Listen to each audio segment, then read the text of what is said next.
노인성 질환과 바른 먹거리에 대해서 한번 이야기를 나눠볼까 합니다. 노인성 질환 중에서 대표적으로 우리가 알고 있는 질환이 뭐예요? 치매죠. 그래서 우선 치매에 대해서 한번 알아볼까 합니다. 노인성 치매.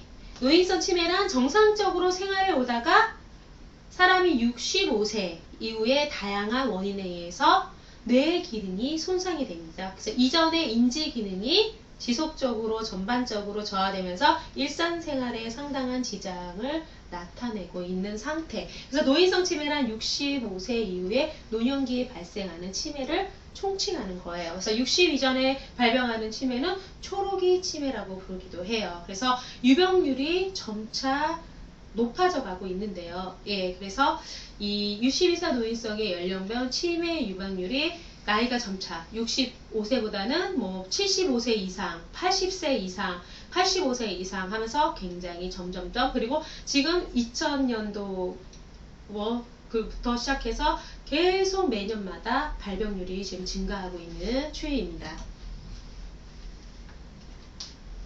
자, 치매의 원인에 대해서 한번 알아볼까 하는데요. 치매는 알츠하이머성 치매와 혈관성 치매가 많은 원인을 차지하는데요. 알츠하이머성 노인성 치매 원인의 50%를 차지하고요. 혈관성 치매는 20에서 30% 정도 차지를 하고 있어요. 예, 그래서 치매에 잘 걸리는 타입이 따로 있다고 하더라고요. 자, 본인이 지금부터 해서 치매에 잘 걸리는 타입인가 체크를 해 놓으셨다가 걸리지 않게끔 노력을 하신다면 나중에 노인이 됐을 때 치매에 걸릴 확률이 떨어지겠죠? 예. 자, 뇌세포가 태아에서 오는 병으로 자연적인 노화 현상이라고 하지만 굉장히 본인 스스로나 가족들을 힘들게 하는 게 바로 치매예요. 그래서 일반적으로 뇌에 외상을 입었던 적이 있거나 영양장애가 있었던 사람, 그리고 뇌가 무엇에 의해서 간염 또는 뇌로 가는 산소의 양이 너무 부족되었을 때, 그리고 혹시 청소년기나 뭐 이럴 때 나쁜 맘을 먹고 마약이나 부탄가스 이런 독성 물질을 복용을 했다. 그래서 중독이 된 경우가 있었다. 그리고 본인이 알코올을 너무 많이 섭취해서 알코올 중독자였다. 그리고 성격이에요. 이거는 성격이 젊었을 때부터 유난히 자기 고집이 셌던 사람. 예, 성격적으로 젊었을 때 유난히 자기 고집이 셌던 사람, 그리고 용서를 안 하고 이해할 줄 모르고 융통성이 전혀 없는 사람, 그리고 타협을 모르고 오로지 한 가지밖에 모르는 사람이 자연히 뇌가 그쪽으로 굳어져 버려요. 그래서 그런 성격을 만약에 본인이 가지고 있다 하면은 좀 유하고, 예, 남을 좀 이해하면서, 예, 셌던 고집을 조금 이렇게 유순하게 하는 그런 마음을 가지시면은 치매에 걸릴 확률을 어느 정도 낮출 수 있지 않을까 생각이 듭니다. 예. 치매의 증상은요, 다양한 게 있는데, 우선은 노인성 치매의 증상은 인지 기능의 저하가 우선은 와요. 그러면서 정신행동 증상이 오고, 그리고 신경학적 증상 및 신체적인 증상이 나타나는데요. 인지 기능의 저하 증상으로 인해서 기억력이 감퇴되거나 언어 능력이 저하되거나, 그리고 시공간 파악 능력이 떨어지거나 판단력 및 일상생활 수행 능력이 점차 떨어져요. 그리고 정신행동 증상에는 성격의 변화가 생깁니다. 감동이 없어. 예, 그리고 우울해. 그리고 불안감을 느끼고 망상이나 환각 증상, 배회하게 되고 공격성이 생기고, 그리고 자극에 대해서 굉장히 과민 반응이 일으킵니다. 이상행동을 많이 하고요. 그리고 시기가 변화가 생겨요. 그리고 수면장애 등의 그런 게 성격이나 정서 또는 행동 문제들이 굉장히 다 포함되는 이야기인데요. 그리고 또 신경학적 증상으로는 운동마비가 생겨요. 감각, 한쪽의 운동마비, 편측이라고 해요. 한쪽이 감각 저하, 그리고 시야장애, 그리고 안면마비, 발음 이상, 그리고 삼키는 게 곤란해갖고, 아니면은 음식을 먹으면 많이 이렇게 흐르는 경우, 흘리는데 잘 인지 못하는 경우, 그리고 보행 장애도 일으킬 수 있고, 사지 경직 그런 게 나타날 수 있어요. 그리고 대소변을 실금하게 됩니다. 그래서 낙상, 욕창, 폐렴, 그래서 폐혈증, 그런 신체적인 증상이 합병적으로 같이 나타나는 게 노인성 치매 증상의 대표적인 겁니다.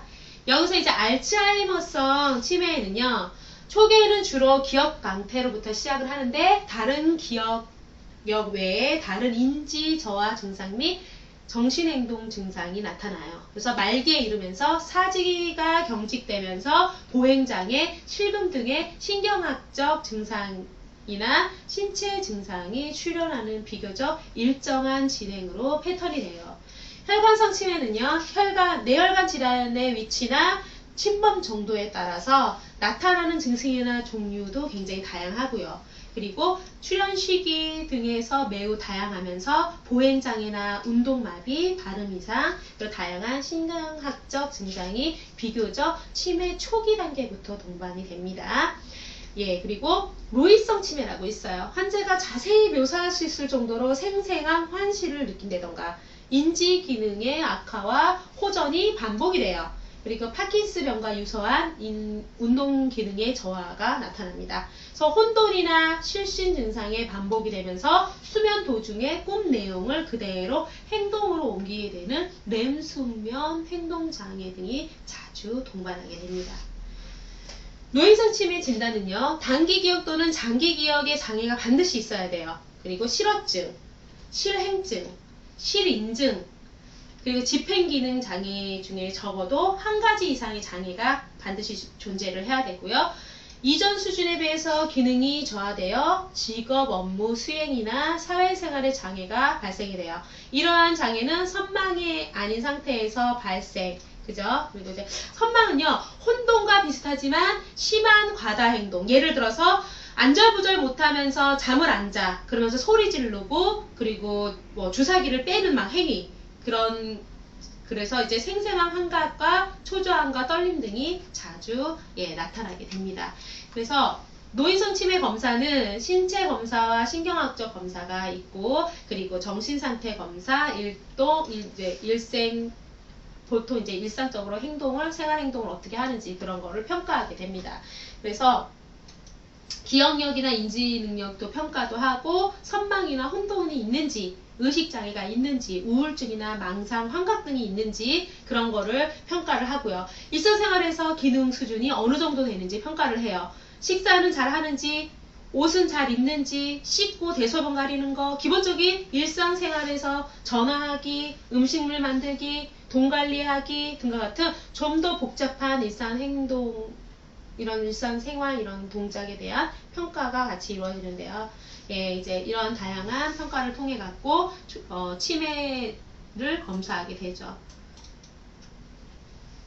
예, 노인성 치매 치료는요, 알츠하이머성 치매와 혈관성 치매 경우 같은 경우에는 치료법으로서 완치는 절대 기대할 수가 없어요. 하지만 조기 진단과 치료를 통해 갖고 지연이나 증상의 호전 정도는 기대할 수가 있습니다. 그래서 비약물 치료 같은 경우에는 인지 기능을 개선을 목표로 해서 손상된 인지 영역을 훈련시켜 주거나 손상되지 않은 인지 영역을 극대화시켜주는, 그래서 손상된 인지 영역을 보완해 시켜주는 기억력 훈련이나 인지재활 치료, 그리고 현실 진압력 훈련, 작업 치료 이런 걸 많이 하고요. 그리고 인지 기능 향상이나 정서적 안정을 증대로 목표를 삼았을 때는 음악 치료, 이런 음악 요법이나 미술, 원예 이런 요법을 사용해요. 그리고 환자의 신체 상태나 환자를 둘러싼 주변 환경에 대한 평가 및 개선도 노인성 치매 환자의 정신행동 증상 개선에 매우 효과적이면서요. 정신행동 증상은 많은 경우 환자의 신체적 불편뿐만 아니라 불안정한 주변 환경의 원인이 되어 발생하는 경우가 많습니다. 통증이나 피로감이 많고요. 변비, 약물 부작용 등을 개선을 하는 게 중요하고요. 그리고 시끄럽고 혼란스러운 물리적 환경은 좀 피해야겠죠. 그리고 부적절하고 비판적인 간병인과 같은 정서적 환경 등을 잘 파악하여서 조절해 줌으로써 정신행동 증상의 상당 부분을 개선시킬 수 있다는 거.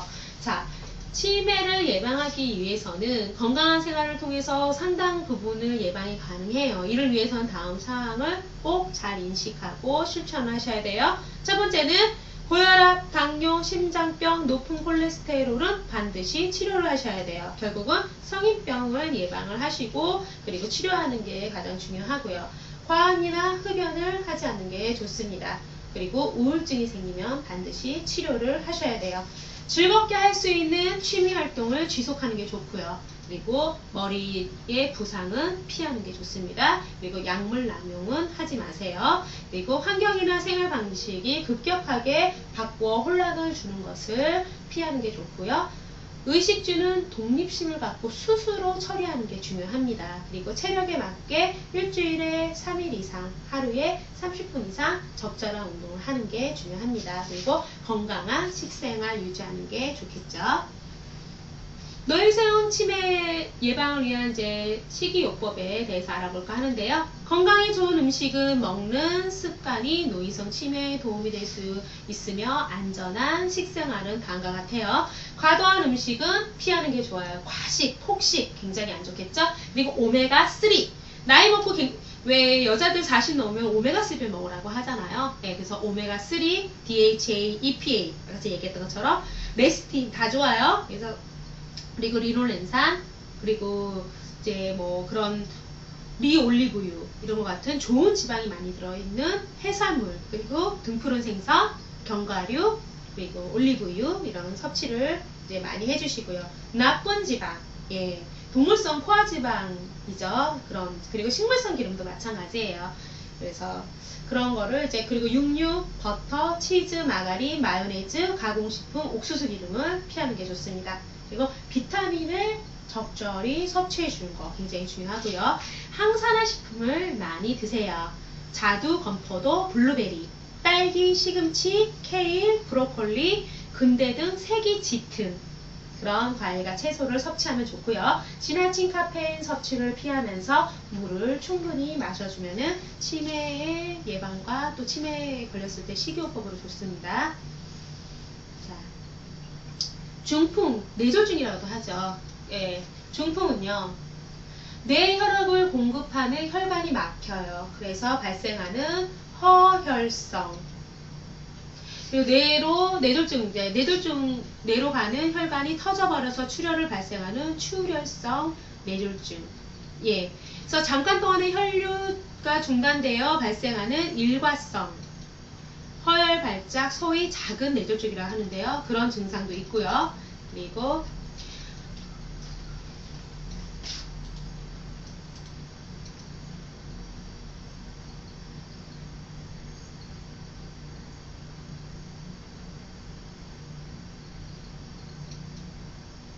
다시 뇌졸중은요, 뇌 혈액을 공급하는 혈관이 막혀서 발생하는 허혈성, 그리고 뇌졸중, 뇌로 가는 혈관이 터져서 출혈이 발생하는 출혈성 뇌졸중이 있습니다. 잠깐 동안의 혈류 공급이 중단되어 발생하는 일과성, 그리고 허혈 발작, 소위 작은 뇌졸중, 이런 증상이 있는데요.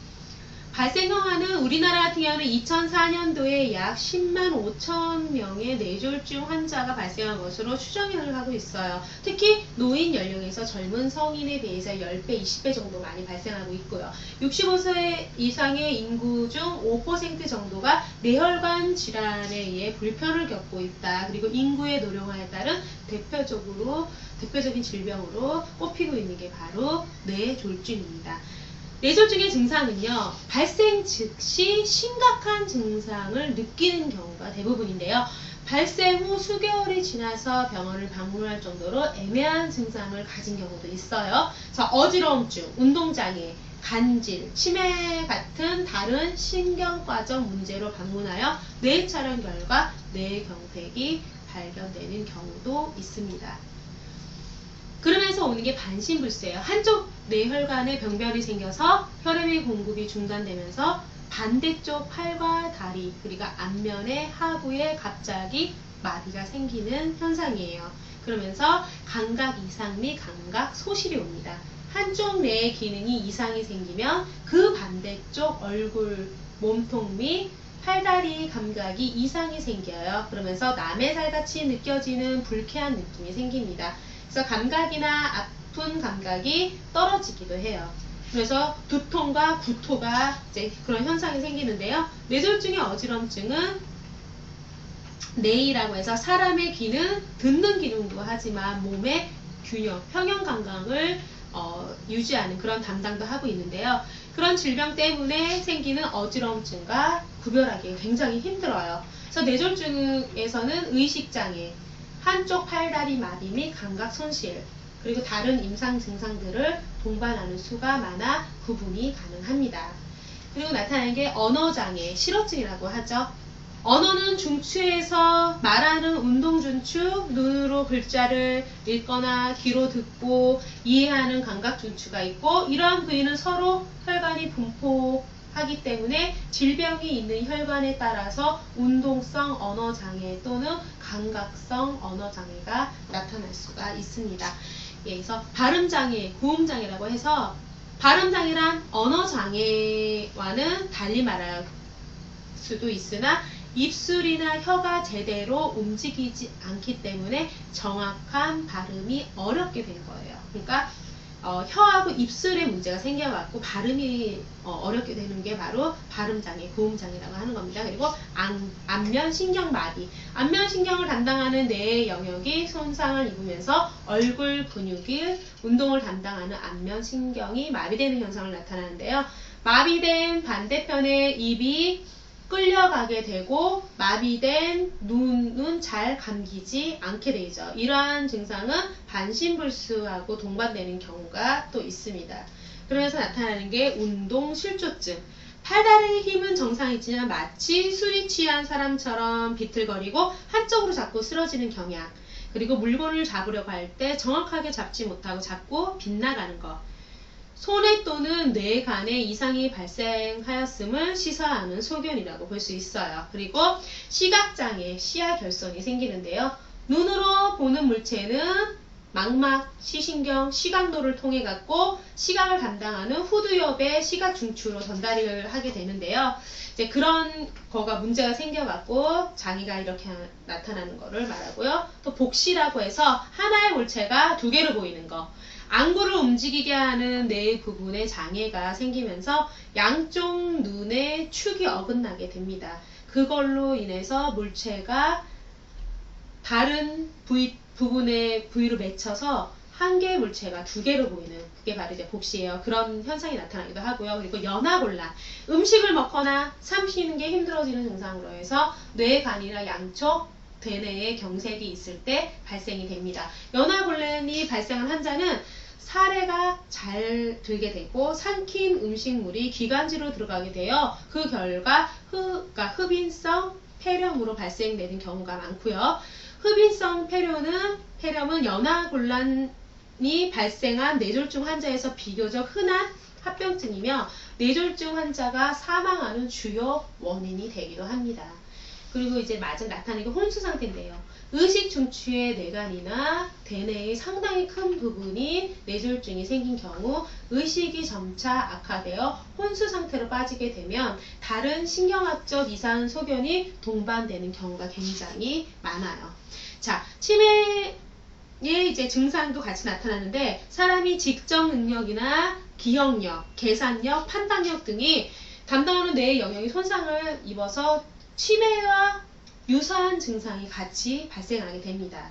예. 그러면서 이제 이것을 이제 본인이 이제 뇌졸중이라고 진단을 하기 위해서는 뇌는 부위에 따라서 각각 감당하는 기능이 다르기 때문에 특정한 부위의 손상을 입을 경우 이에 해당한 특징적인 신경 증상이 발생하게 되는데요.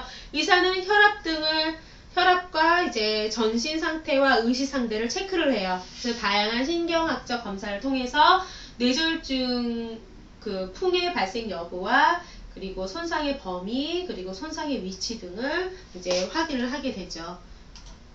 그래서 치료는 뇌졸중은 심각한 후유증이 남기거나 환자의 생명까지 위협할 수 있는 치명적인 질환이에요. 그래서 발생 초기에 신속히 진단하여서 적절히 치료를 시행하면은 후유증이 크게 줄이고 환자의 생명을 구할 수 있기 때문에 매우 중요한 응급성 질환입니다. 예방하기 위해서는 식생활을 서구화되면서 과거에 흔히 보지 못했던 동맥경화증이나 그로 인한 협신증, 심근경색증 이런 환자들이 주위에 굉장히 많은데요. 이제 그런 식생활 조절이 굉장히 중요하고요. 그리고 우리나라 사회도 점차 뇌경색증의 발생 빈도가 굉장히 증가하고 있어요. 그래서 서구의 경우에는 뇌졸중의 80%가 뇌경색에 의해서 발생되는 경우가 많아요. 그러면서 이제 고혈압, 뇌졸중의 가장 위험인자가 뇌경색 환자의 50% 이상, 뇌출혈 환자에서 70에서 80%, 88%를 동반하는 게 바로 고혈압이에요. 고혈압이 있으면은 동맥경화증이 일어나서 혈관의 벽이 두꺼워지고 딱딱하게 되고 혈관이 좁아지고 혈관벽의 안쪽에 그런 상처가 받기 쉬워지면서 매끄럽지 못하게 엉겨 붙으면서 결국 막히게 돼요. 그래서 뇌경색이 발병하게 되겠죠. 그렇기 때문에 혈압이 높은 경우에는 작은 혈관의 벽과 혈압이 높은 경우에는 작은 혈관의 벽이 약해지다가 파열됨으로써 뇌출혈의 원인이 되기도 합니다. 그리고 이제 심장병, 뇌졸중 환자의 75%가 심장병에 같이 동반하게 되는데요. 협심증, 심근경색증, 심장판막증 또는 심방세동, 그러니까 심방이 정상적으로 수축하지 않고 가늘게 떨고만 있는 부정맥의 일종이에요. 그런 거에 의하여 심장 내에 피의 흐름이 이상이 생겨. 그래서 혈액이 심장 내에 부분적으로 정체되어 있는 경우에 혈전이 발생을 하게 됩니다. 그래서 혈전이 떨어져 나가 뇌혈관을 막게 되면은 뇌경색이 발생하게 됩니다. 그리고 당뇨병. 당뇨 환자는 동맥경화증의 원인의 질환이면서 동맥경화증의 다른 원인 질환인 고혈압과 고지혈증도 같이 잘 동반하게 되는데요. 동맥경화에 의한 뇌졸중이 증가하면서 작은 동맥이 막혀서 발생하는 열공성 뇌경색 또한 많이 발생하고 있는 추세입니다. 그리고 고지혈증. 고지혈증이 있는 경우 혈관 내에 콜레스테롤이 침착되면서 혈관이 좁아지게 되므로 뇌졸중이 자주 발생하게 되죠. 또 이제 흡연. 담배를 피우게 되면은 교감신경이 흥분으로 인해서 혈중 흡연. 담배를 피우게 그리고 흡연이 있는데요. 담배를 피우게 되면은 교감신경의 흥분으로 인해서 혈중 카테콜라민이라는 게 말이 어려워 옌병아.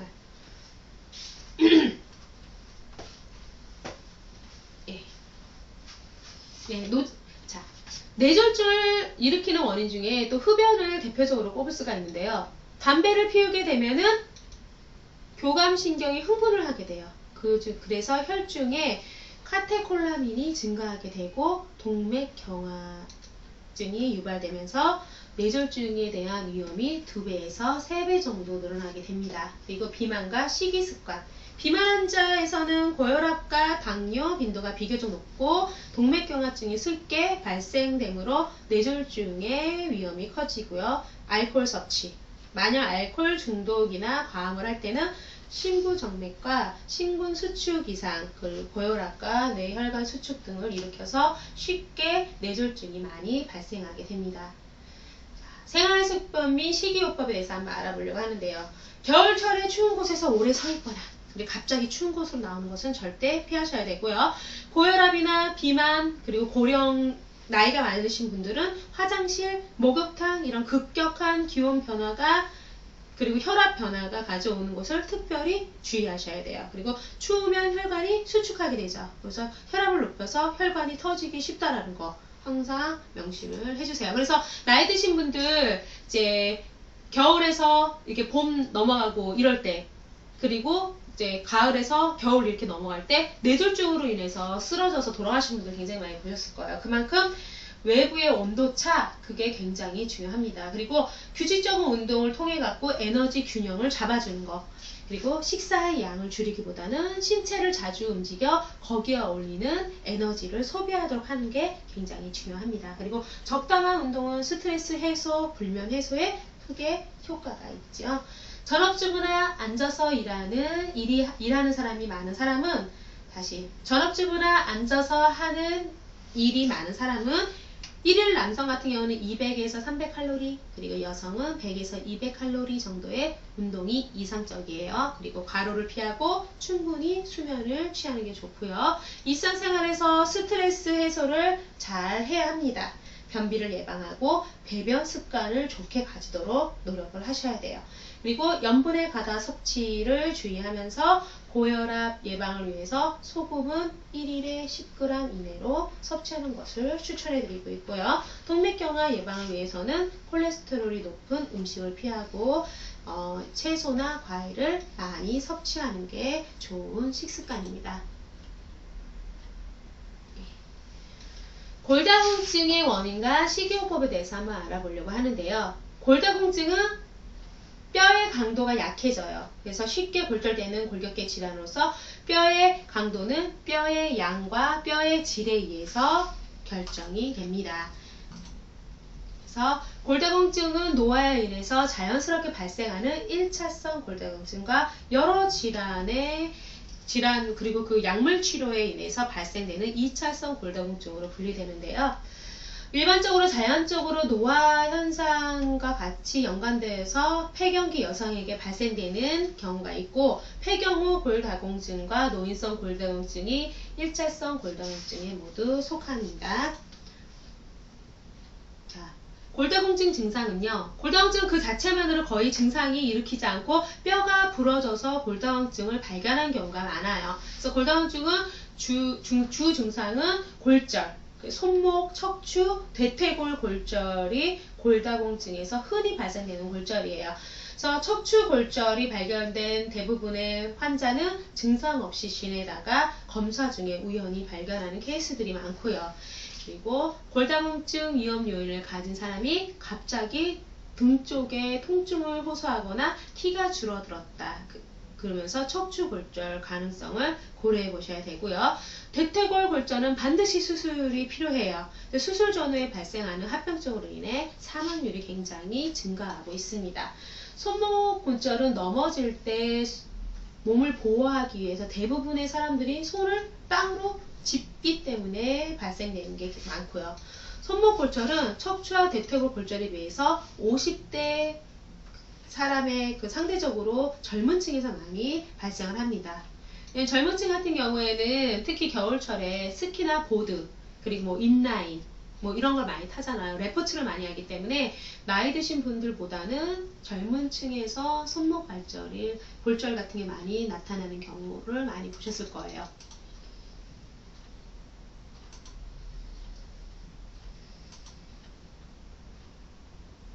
예. 골다공증 예방과 치료에 있어서 골다공증 예방을 위한 일반적인 권고사항에 대해서 한번 알아볼까 하는데, 우선 칼슘과 비타민 D는 뼈를 건강하게 해주는 가장 중요한 영양소죠. 일생 동안에 적절한 칼슘의 양을 섭취하고 최대의 골량을 취득하고, 그리고 뼈를 건강하게 유지하는 데 굉장히 필요한 영양소인데요. 칼슘은 뼈의 무기질에 필요한 재료일 뿐만 아니라 뼈의 파괴를 억제하는 효과를 가지고 있기 때문에 골다공증 예방에 꼭 필요한 영양소이죠. 그리고 비타민 D, 햇빛에도 많이 들어있죠. 예, 그래서 자라나는 아이들의 키를 크게 하기 위해서는 골연화증, 그리고 구루병을 예방하기 위해서는 비타민 D, 햇빛을. 근데 요즘에는 햇빛을 많이 호르몬도 파괴돼서 자외선의 강도도 세고, 그리고 뭐 피부암이나 다양한 이런 안 좋은 게 더 많기 때문에 요즘에는 먹는 비타민 D도 있고 주사로 맞는 비타민 D도 생겼어요. 그래서 병원 가서 주기적으로 주사를 맞거나 약을 먹어주는 것도 중요하겠죠. 그래서 식이를 통해서 섭취와 자외선의 피부에 합성을 해서 체내로 공급하게 되는데, 간과 신장을 거치면서 비타민 D가 되어서 장에서 칼슘의 흡수를 증가시켜줘요. 비타민 D는 칼슘의 흡수를 뼈에 들어가게끔 해주는 흡수율을 증가시켜주는 역할을 한다고 보시면 돼요. 그래서 뼈의 무기질 침착에 중요한 역할을 해주면서, 비타민 D가 결핍되면 뼈가 약해지는 골연화증, 그리고 뼈가 휘게 되는 구루병, 이런 게 많이 발생이 되겠죠. 자, 생활의 양식의 변화. 담배를 끊는 것을 권고를 해요. 그리고 음주의 경우는 소량일 경우에는 뼈의 건강에 크게 영향을 미치지 않지만, 과도한 음주는 뼈의 건강을 해치면서 낙상의 위험도 증가시키죠. 그렇기 때문에 피하는 것이 좋고요. 골다공증에 좋은 음식에 대해서 한번 알아볼까 하는데요. 우선은 바나나, 토마토, 오렌지 주스. 칼륨을 풍부하게 함유한 음식들을 섭취하는 것은 칼슘의 손실률을 굉장히 낮춰줘요. 그렇기 때문에 폐경기 이후에 여성들에게 골다공증이 발생되는 것을 예방시켜줍니다. 콩식품. 콩을 많이 먹는 여자분들은요, 폐경기 이후에도 골밀도가 굉장히 높은 것을 볼 수가 있어요. 그래서 쉽게 골절상을 입는다던가 그리고 골다공증의 걸릴 위험을 줄여줄 수가 있어요. 콩으로 만든 이들 음식에는 식물성 유사 여성 호르몬이 많이 들어가 있는데요. 폐경 이후에 급감하는 신체 내 여성 호르몬을 보충시켜주는 역할을 합니다. 네, 그리고 미역국. 미역은 뼈와 이를 튼튼하게 해주는 역할을 해요. 배변도 원활하게 해주면서 신체의 모든 기관이 노쇠해져가는 노인에게는 여러모로 유익한 식품이라고 할 수 있고요. 미역을 데쳐서 초고추장을 찍어 먹거나 그리고 국을 끓여서 섭취하면 굉장히 좋습니다. 그래서 생활 양식의 변화에 대해서 한번 알아볼까 하는데요. 첫 번째는 담배를 끊는 것을 권하고 있어요. 또 음주의 경우는 소량일 경우에는 뼈의 건강에 큰 영향을 끼치지 않지만 다양한 과도한 음주 같은 경우에는 뼈의 건강을 해치면서 낙상의 위험도 증가시키므로 피하는 게 좋겠죠. 통증이 좋은 음식 중에서 무말랭이를 꼽을 수가 있는데요. 칼슘의 흡수를 촉진시키는 비타민 D 섭취를 필요로 하는 골다공증 환자에게 더없이 좋은 식품이 바로 무말랭이에요. 무는 뿌리보다 잎이 칼슘이 더 많이 들어있기 때문에 무잎을 삶은 시래기 나물을 섭취하는 것이 아주 좋습니다. 그리고 우유와 된장국. 우유는 칼슘뿐만 아니라 우유 단백질과 적당의 작용으로 인해서 체내 흡수율이 굉장히 높아요. 그리고 우유 된장국은 된장 맛이 우유의 맛을 상쇄시켜 줌으로 인해서 우유를 싫어하는 노인들도 드시기가 쉽게 됩니다. 그리고 그 외에 좋은 음식, 다양한 음식이 있는데요. 콩류, 그리고 버섯류, 유제품, 그리고 닭가슴살, 생선류, 그리고 이제 계란, 난류, 그런 다양한 음식 그런 거를 많이 섭취하면은 골다공증에 굉장히 좋은 도움을 줄 수가 있습니다. 노인성 우울증에 대해서 한번 알아볼까 해요. 노인성 우울증은 노년기에 접어들면서 어떠한 생활의 사건들을 경험하게 되면서 뇌와 오장의 기능의 변화와 관련하여서 발생하는 경우가 굉장히 많은데요.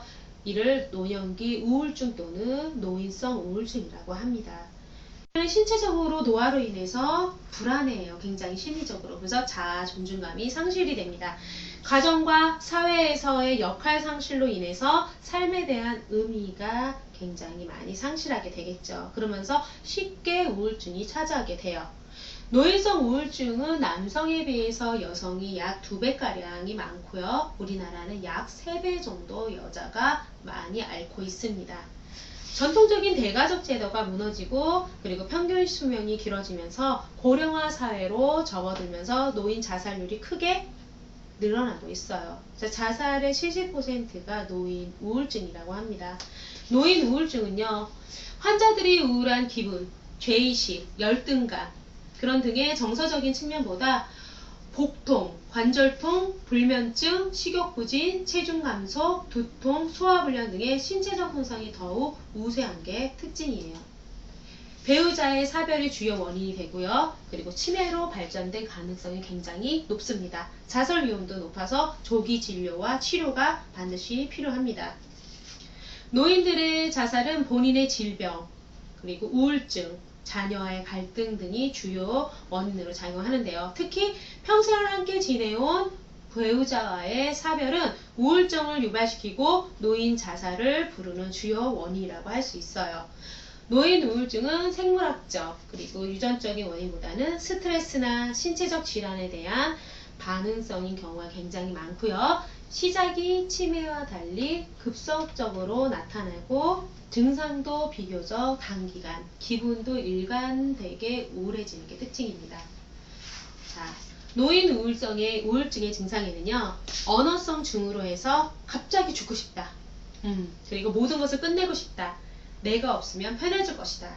이런 말을 많이 한다던가, 행동성 증후로 해서 개인 업무나 일상생활들을 정리하기 시작을 합니다.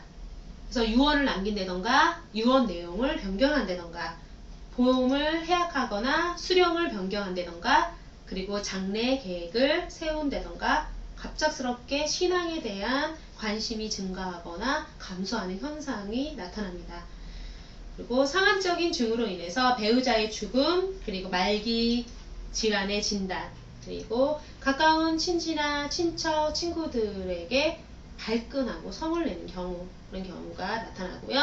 신체적 기능이 지나치게 관심이 많아져요. 그래서 자존심도 많이 저하되면서 염세주의, 그리고 특별한 이유 없이 공포와 불안을 표현을 하게 됩니다. 노인성 우울증은요, 인구 통계학적 요인과 사회적 요인과 생물학적 요인이 있는데요. 인구 통계학적 요인으로 보면은 성별에 대한 노인의 역학조사에서 남성에 비해서 여성의 우울증 빈도가 굉장히 높아요. 왜냐면은 여성 우울증 환자 대부분 보면은 자기 역할의 불만족, 그리고 결혼의 문제, 그리고 신체 질환 등과 관련된 우울증 증세를 많이 나타나고요. 남성 우울 환자 같은 경우에는 생명을 위협하는 심각한 신체 질환으로 인한 우울증과 더 관련이 깊어요. 그래서 우울증은 가족력이 노년기 우울증의 주요한 유발 인자가 되기도 합니다. 사회적 요인은요, 노인 우울의 발생 관련된 사회적 요인으로 보면은 신체적 질병과 기능의 상실, 사별과 같은 생활 사건, 그리고 사회적 지지 체계, 그리고 재정적인 문제, 교육 수준, 성격 등 이걸로 이제 요인이 나타나는데요.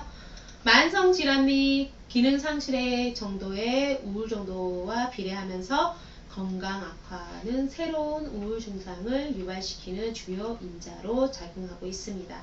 자, 생물학적 요인에는 슬픈 표현이 되게 적어지고 신체 증상으로 표현하는 경향이 많아져요. 그리고 신체 질환에 대한 지나친 호소를 매일 아프다, 어디 아프다, 이러다가 뭐 잘못되겠다 이런. 그리고 최근에 발생된 신경증적 증상이 같이 요인으로 나타나면서 자해 행동, 그리고 가성 치매, 그리고 치매에 동반한 우울증, 그리고 행동장애, 그리고 비상상적인 성격 형성이 이제 강화되고요.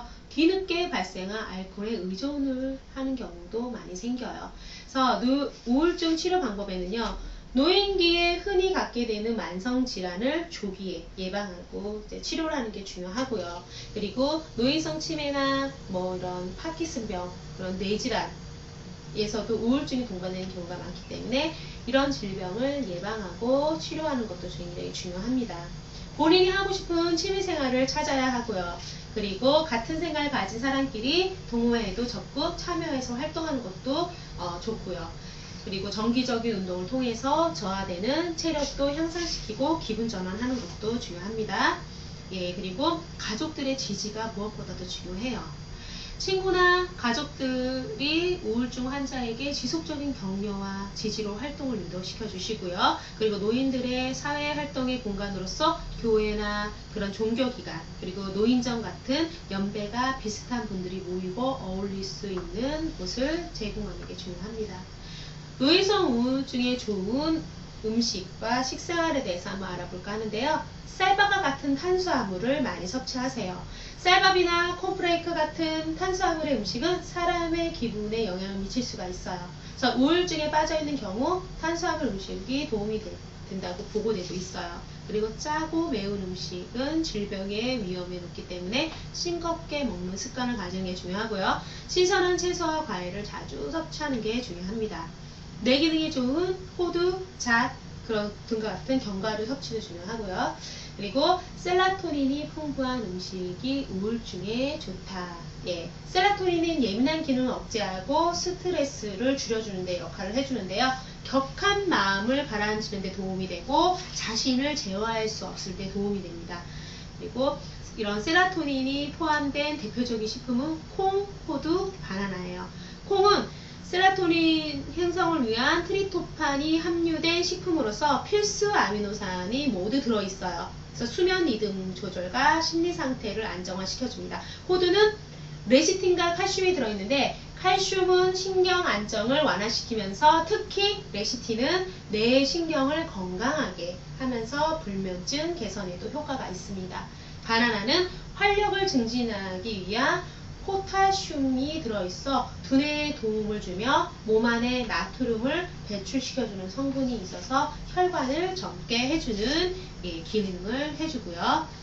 자, 그리고 긍정의 기운, 도파민이 많이 함유된 음식을 먹는 게 중요한데요. 연어, 우리 몸이 합성하지 못하는 오메가3 지방산을 음식으로 섭취해 도파민의 수치를 올리면서 불안정한 감정을 떨치는 데 도움이 돼요. 그리고 고등어가 있는데요. 불포화 지방산과 마그네슘이 함유돼 스트레스 해소하는 효과를 가져옵니다. 그리고 우울증은 다운시켜주고 기억력은 증진시켜주면서 엽산이 함유된 식품을 섭취하는 게 좋은데요.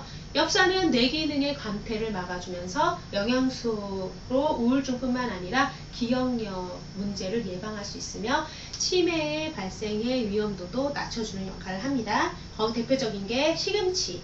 철분이 많이 들어있어서 혈액순환을 원활하게 해주고 활발하게 해줘요. 내분비를 조절하는 역할을 통해서 활기 있는 생활을 할 수 있도록 도와주고요. 그리고 소고기, 비타민 B9는 많이 들어있는 그 소고기 같은 경우에는 화를 가라앉히는 역할을 해줘요. 그래서 필수 아미노산도 풍부해서 면역력을 증가시켜주는 역할을 합니다.